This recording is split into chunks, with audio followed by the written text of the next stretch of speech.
मित्रांनो, उद्या मोठा शुक्रवार आहे आणि उद्या आहे प्रदोष व्रत.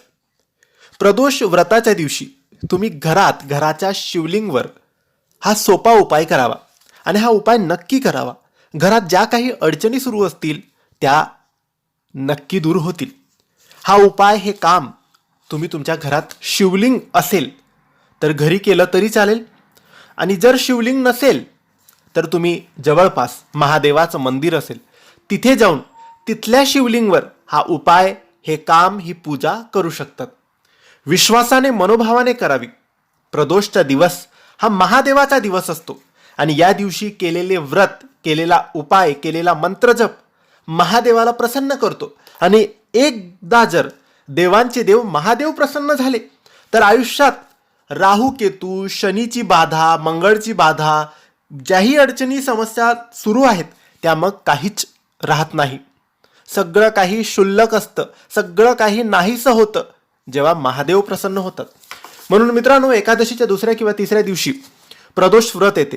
या दिवशी उपवास जमत असेल तर भरपूर लोकांनी उपवास सुद्धा करावे. ज्यांना उपवास करणं शक्य नसेल त्यांनी फक्त महादेवाचे स्मरण, महादेवाची सेवा, महादेवाचा मंत्रजप आणि महादेवाच्या शिवलिंगचे अभिषेक करावे. आजचा हा व्हिडिओ खूप महत्त्वाचा आहे. या व्हिडिओमध्ये आम्ही तुम्हाला एक छोटासा उपाय सांगणार आहे. हा उपाय तुम्ही तुमच्या घरातल्या शिवलिंगवर केला तरी चालतो आणि नसेल तर मग बाहेर मंदिरात जाऊन केला तरी चालतो. शिवलिंगच्या समोर बसायचं आहे. घरातलं शिवलिंग असेल तर शिवलिंग ताटात, तामणात किंवा ताटलीत ठेवायचं आहे, आणि मंदिरात गेला असेल तर फक्त शिवलिंगच्या समोर बसायचं आहे. मित्रांनो, शिवलिंगच्या समोर बसल्यानंतर तुम्ही एका वाटीत दूध घ्यायचं आहे, किंवा तुमच्याकडे पंचामृत असेल तर पंचामृत घ्यायचं आहे. दूध असेल तर दूध, पंचामृत असेल तर पंचामृत.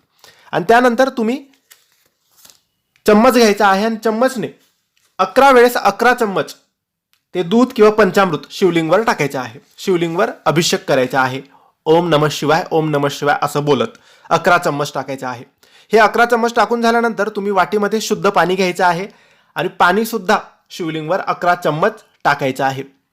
11 चम्मच टाकून झाल्यानंतर शिवलिंगला अष्टगंध लावायचा आहे. सफेद रंगाचे फुलं शिवलिंगवर ठेवायचे आहेत आणि त्यानंतर हात जोडून महादेवाला प्रार्थना करायची आहे.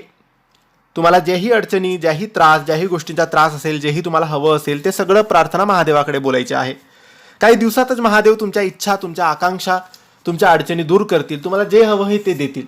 फक्त मनोभावाने, श्रद्धेने प्रदोषच्या दिवशी हे करून बघा, हे अभिषेक करून बघा, नक्की लाभ होईल. ही माहिती आवडली असेल तर लाईक आणि शेअर करा. काही प्रश्न असतील तर कमेंट्सद्वारे विचारा. आमच्या चॅनलला सबस्क्राईब करायला विसरू नका. धन्यवाद. श्री स्वामी समर्थ.